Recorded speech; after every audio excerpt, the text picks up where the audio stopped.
Now, there's a lot to discuss with my next guest, Nigel Farage, the former Brexit Party leader and now broadcaster who joins me from the UK. Nigel, welcome to the program. Let's start with Shamina Begum, the teenager who ran away to Syria, got married to an Islamic State fighter, but now she wants to come back to the UK, and the BBC appears to be campaigning on her behalf with a podcast. I'm all for free speech, but why on earth is the national broadcaster giving airtime to this woman who sided with terrorists? I mean, some of the things she was very relaxed about would turn your stomach. Well, you're right. She ran away. She joined ISIS. She was an ISIS bride.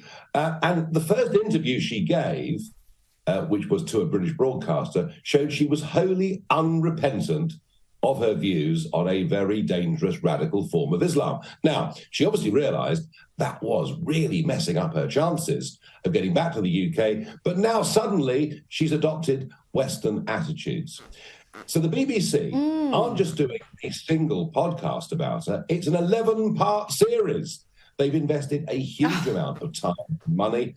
The title will be Shamina Begum, I'm Not a Monster. No, she's lovely, she's delightful, she's just the sort of girl you want to move in next door. Quite why the BBC want to play this political role, I don't know. But it's also worth remembering that if we allow Shamina Begum to come back into this country, there are another 60 people in a similar category, and that will open the door to all of them. And just imagine if only one of them still holds extreme terrorist views, the damage they might do to our country. And the BBC comes under more and more criticism as each year goes by, because it frankly sides with extremists against the common sense majority in the country. I must say, when I first saw this headline, I thought, even for the BBC, I thought this must be an April Fool's Day joke. Sadly, it's all too true.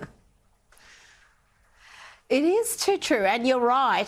Some of the things she said about the atrocities Islamic State were committing were absolutely appalling. You would not want her anywhere in your community. But you know what? In Australia, we've brought back a bunch of Islamic State brides and their children. So at least your government is locking them out for the time